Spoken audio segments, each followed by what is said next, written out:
في أكبر الكتب.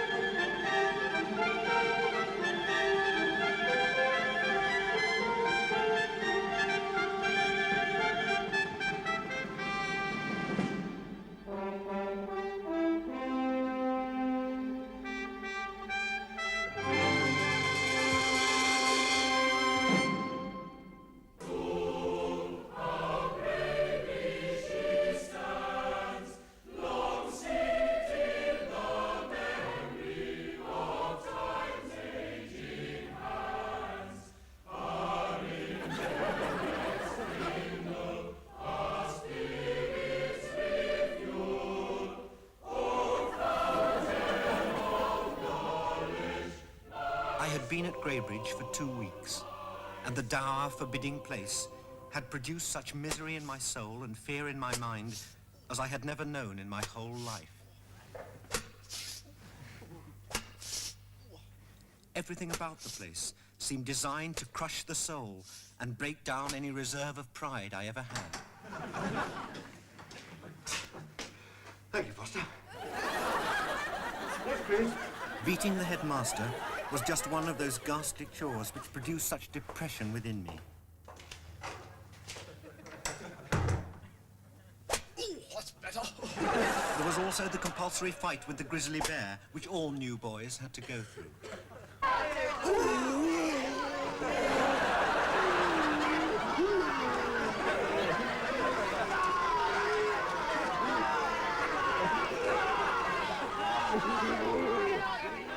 And there was St. TADGER'S Day, when, by an old tradition, boys who had been at the school for less than 2 years were allowed to be nailed to the walls by senior people.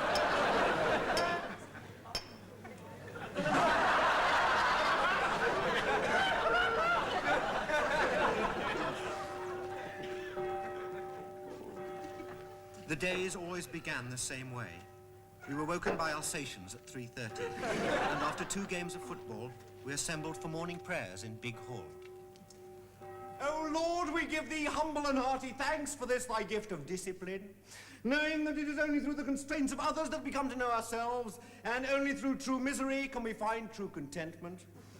We ask thee especially today, O Lord, to remember the owner, trainer, and rider of Doncaster Boy in the 4:15 at Chepstow, and may the fire of thy just and awful wrath fall upon Biggs, Normanton, Potter Minor, and Tookie. Amen, amen.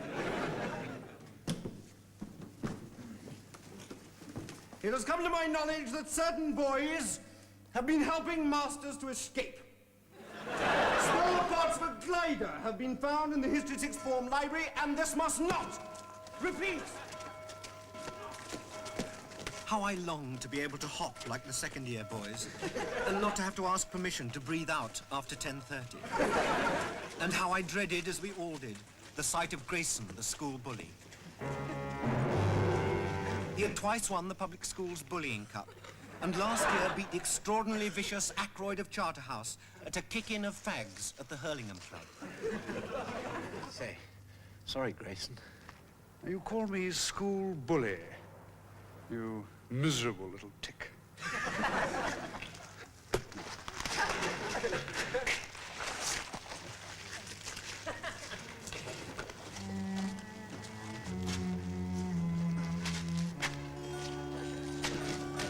Five weeks after the start of term, I had an amazing stroke of luck. I was accidentally shot in the stomach by Monsieur Lapointe during French translation. And I ended up in the school sanatorium. Now at last my parents would come to visit me, and I could tell them of the horrors I was going through. I felt sure they would understand.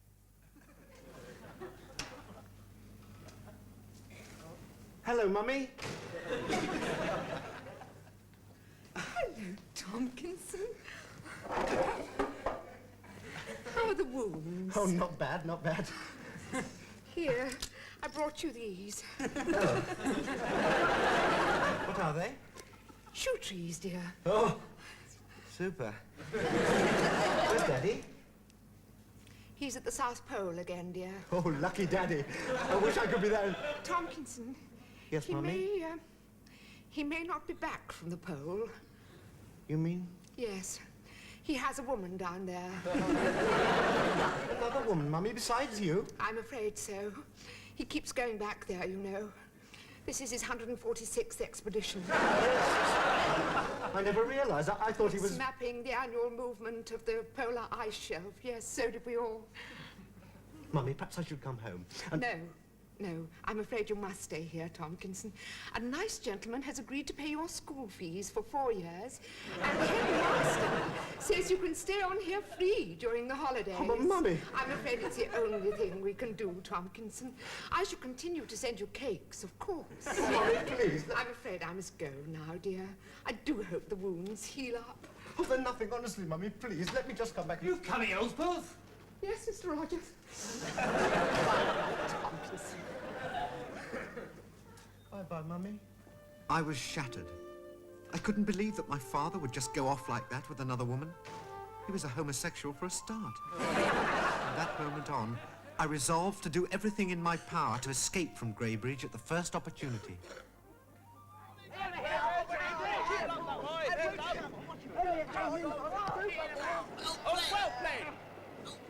played! Well played, that boy. Keep up. In there, get there. Come on. Come on, baby. Get him. Come on!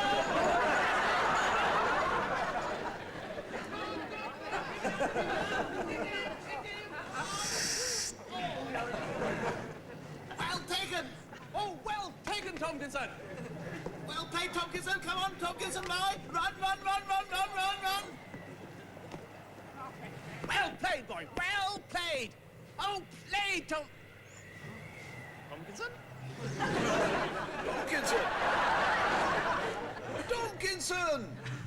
Tomkinson! I was 17 miles from GRAYBRIDGE before I was caught by the school leopard.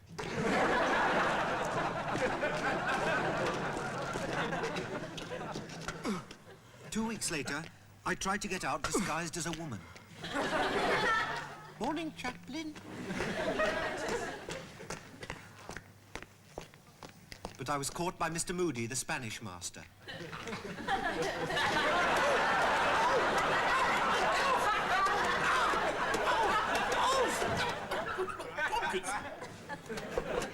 From then on, I was confined to indoor activities only.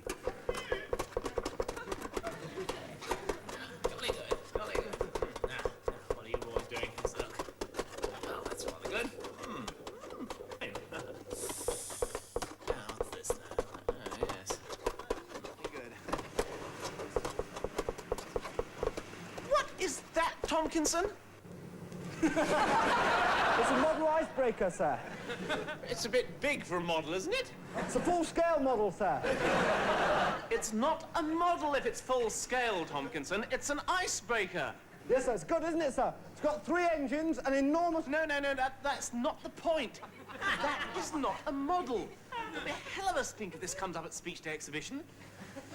You're a very stupid boy building icebreakers like this, Tomkinson. Yes, sir. Now, I won't say anything to the headmaster if you can get it down to a minimum of 4 foot. Well, sir, there's 1,500 tons of steel in this one. Do you want to come and see the headmaster with me? No, sir. Well, melt it down at once. Yes, sir. Sorry, sir.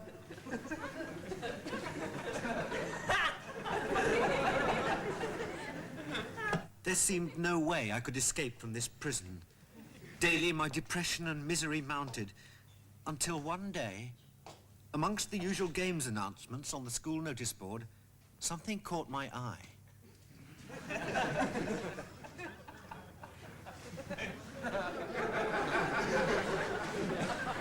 June the 12th, in Big School, Rear Admiral Sir Vincent Smythe Obelson, the polar explorer, will address the school. I wondered, could this be my chance?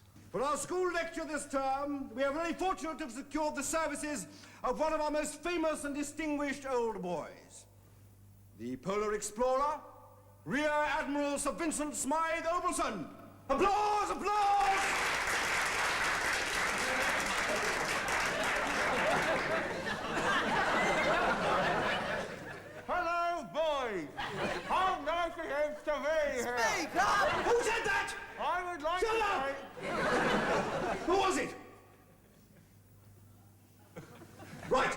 The entire back 3 rows will come and beat me this evening. Carry on. Well, I've just returned from exploring one of the enormously interesting polar ice caps. I explored for over 3 months, 8 hours a day. I got up at 9 and explored until 6, with a 1-hour non-exploring break for lunch. And during that time, I can safely say I have explored in His Majesty's name an area the size of Yorkshire.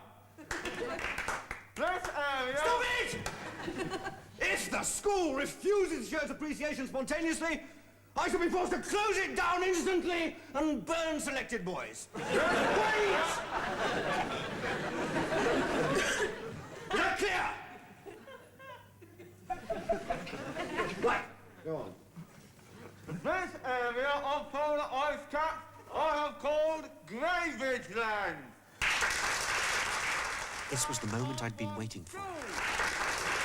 You know, boys, there's nothing worse than seeing the human body abused. Rubbish! Who said that? Mr. Ryan, sir. Oh, I see, sorry. Thought it was one of the boys. Carry on. And the future of our children and our children's children. Well, the headmaster has very kindly agreed, in honour of my visit, to give the whole school 20 minutes off. Let's all stand and sing the school song. My school, my school. The lecture finished, and soon I felt myself being lifted up. It had worked. At last I was on my way out of GRAYBRIDGE. Hardly daring to breathe, I looked out on a new world outside. Yes, that was very good, Ellis. Very good indeed. Thank you, Headmaster. Should save us a bit of money there. But why? Why the school song? I thought it was a jolly good wheeze for ending it, sir. It just sort of came to me. Well, stick to the script in future, Ellis. Oh, no. After the incident with the trunk, things became really hard for me. My ears were sewn back, and I had to do 3 weeks' detention in a sack on the school maggot pit.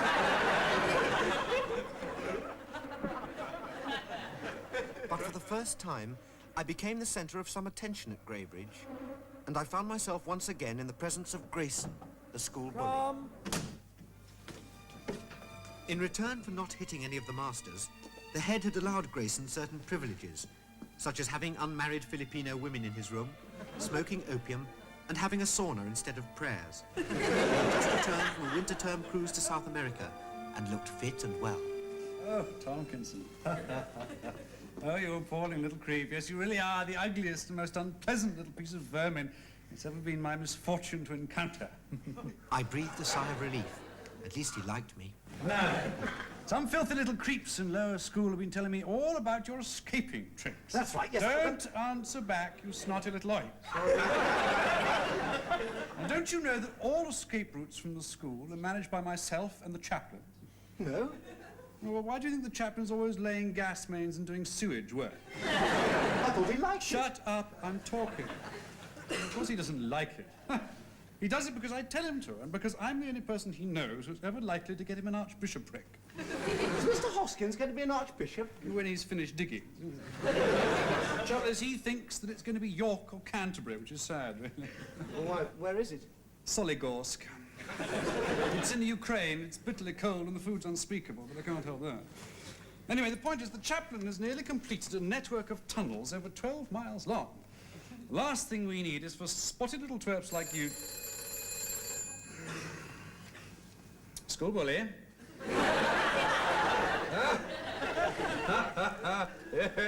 Yes, we were just talking about you. What? No, I'm afraid it hasn't come yet. What? Well, no, I'm afraid it hasn't arrived. He wants to know about the hat. The Archbishop's hat. No, I'm sorry. No, you can't start this weekend. Why? Well, the old one has to die for a start, that's why. No, I could not do that. What's the hurry, anyway? What? Oh, you haven't. Oh, you idiot! Tomkinson. Yes. You're very keen to get out of this place, aren't you? Rather. Yeah. Well, pick him up, pick him up. Well, though I loathe and detest the sight of your odious little face, I am prepared to let you be the very first to try out the chaplain's new tunnels. Oh, thank you. Thank you, Bully. Yes. Do you like girls? Who? Suki. Yes, Bully. Suki, how would you like to show Tomkinson here the tunnels, eh? Keep him company, you know? Gosh. Cigarette? So it was that 4 hours later, carrying 200 cigarettes, completely drunk, and with a half-naked, unmarried Filipino lady, I emerged behind the writing desk in the headmaster's study. The chaplain, now 74, and impatient to get his archbishopric, had finished the tunnel just 100 yards too early. I was found guilty of smoking, drinking, lying, thieving, breaking the headmaster's writing desk, and escaping without permission. I was sentenced to the most awful penalty the school could provide, the 30-mile hop against St. Anthony's. Training for the hop was a nightmare.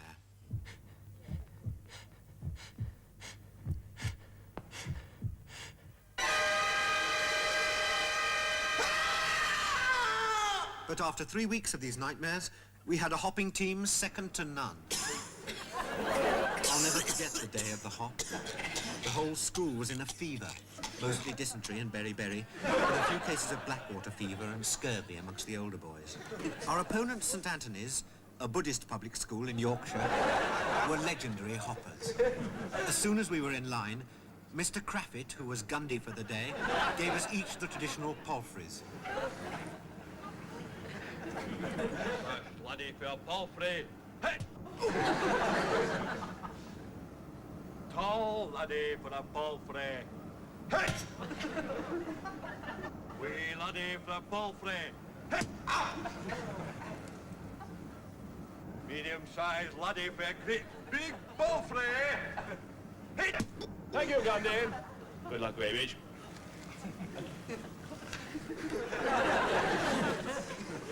Boys of St. Anthony's and GRAYBRIDGE School, hop ye and hop ye good this day. On your marks, get set. Hop up, GRAYBRIDGE!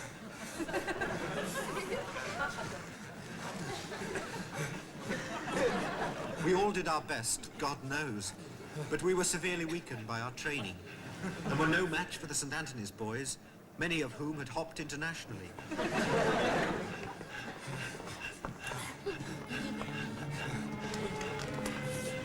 As we headed into the mountains, the rocks began to take their toll of young bodies ravaged by 3 terms of athlete's foot and Dobie's ink. After 12.5 miles, I saw Venner of 5A fall and die of exhaustion. And after 17 miles, he was joined by Apsley, Credworth, P.E., Spitwell, Emerson, and Zappa Major.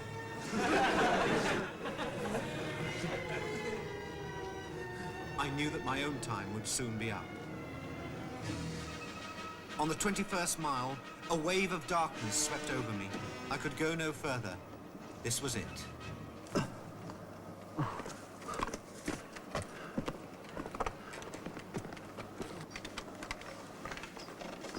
Well, hello there, you snivelling little creep. Hello, school bully.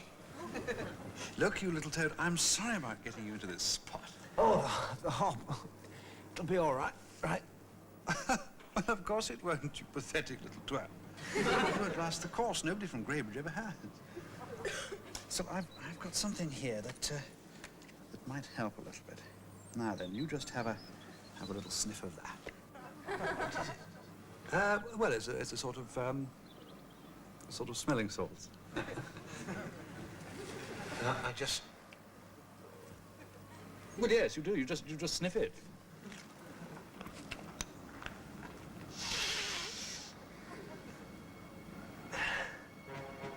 Gosh. Yes, well, there you are. That'll to keep you on your foot for a bit. Well, good luck. dismally untalented little creep.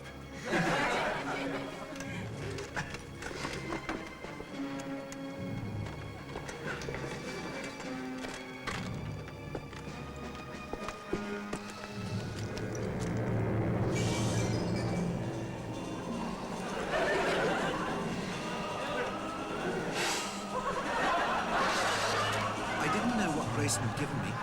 The mountains looked wonderful that day.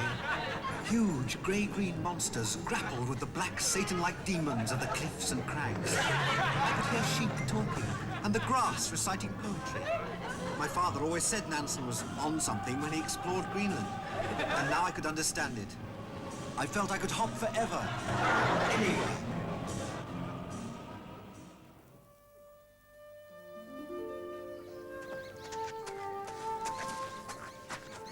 My mother. Is she in? I must see her. Oh, I'm afraid she's busy, sir. I don't care. I must see her. Oh, she's playing tennis, sir. Thank you. Do you want a bit? No.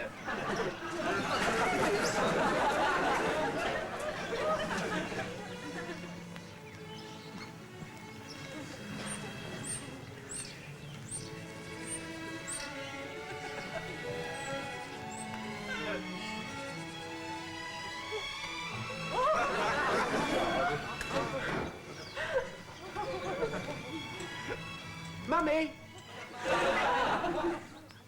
Tomkinson! Oh, good Lord, Mr. Bradman. What a service. What about it, Mummy? I've thought of nothing else. That's why I'm here. You can't just let your schooling go, Tomkinson. You owe it to me, and you owe it to your father. Mummy, you can't send me back to that prison. Now, don't be silly, dear. You don't know what it's like. They torture you and beat you and humiliate you. Very nice, dear. Mother, I'm never, ever going back. Now, listen. Before your father started out on that last fateful polar journey, I made a solemn vow that I would always, always keep you at school. Just let me go and see him. He'll understand. Don't be a fool, dear. He's at the other end of the earth, surrounded by 5 million square miles of uncharted ice and snow. How on earth do you think you'd find him? Well, you've got his address. Yes. But I couldn't give it to you. Mother, He made me promise never to reveal his whereabouts to a member of the press. But I wasn't... No, you must go back to GRAYBRIDGE, as he would have wanted. And I must get on with the gardening. Surely... Here's some rhubarb for the journey. Goodbye, Thompson. Tomkinson. Sorry, Tomkinson. Bye-bye, Mother. Who is this? Who is what? This man. What man? Get off! Yes, get your hands off my mother. Tomkinson! Daddy.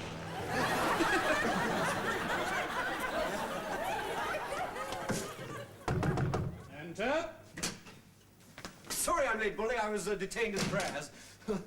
Heard the good news, have you? Tomkinson won the hop. Yes, jolly good. Yes, it is, jolly good. Are you going anywhere, Bully? Yes, I've been offered a job at Eton. At Eton? Yes, Eton. You have heard of it, haven't you, silly little headmaster? You? Yes, of course, Bully.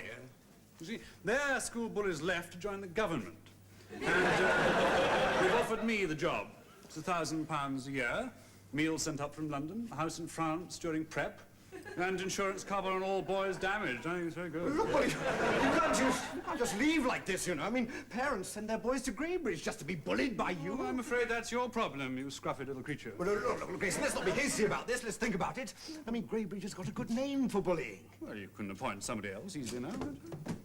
But you can't do this to me. You know, there's no one in the school with your strength, your effortless, almost superhuman... What about Tomkinson? I was going to make him head of school. Oh, come along now, he deserves more than that. I mean, after all, he's the only one we've had who's ever won the hop. Goodbye, Suki. Yes, he won the hop, but bullying, different sort of thing, you know. I mean, do you think he's up to it? As I cycled back through the leafy English countryside towards GRAYBRIDGE, 1,000 memories crowded into my mind of the horrors that had blighted my life there and the lives of so many of my friends and companions, and was to ruin my life for 3 more years. How could a system like that ever change? There was no hope left.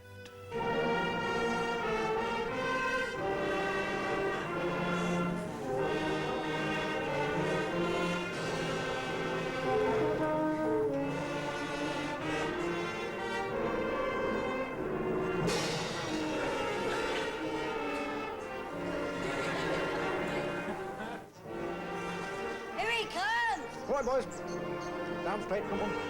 He's here.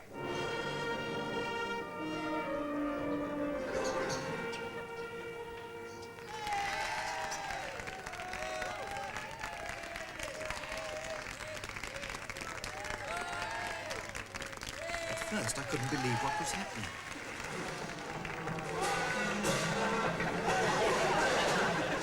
Then slowly I realized perhaps there was a chance to change GRAYBRIDGE. Boys, preachers for Tomkinson. Hip hip! Hooray! Hip hip! Hooray! Hip hip! And for some reason, it was being offered to me. Jolly good show, Tomkinson. But of course, I knew I would have to do it in easy stages. Call me school bully, you ghastly little toad.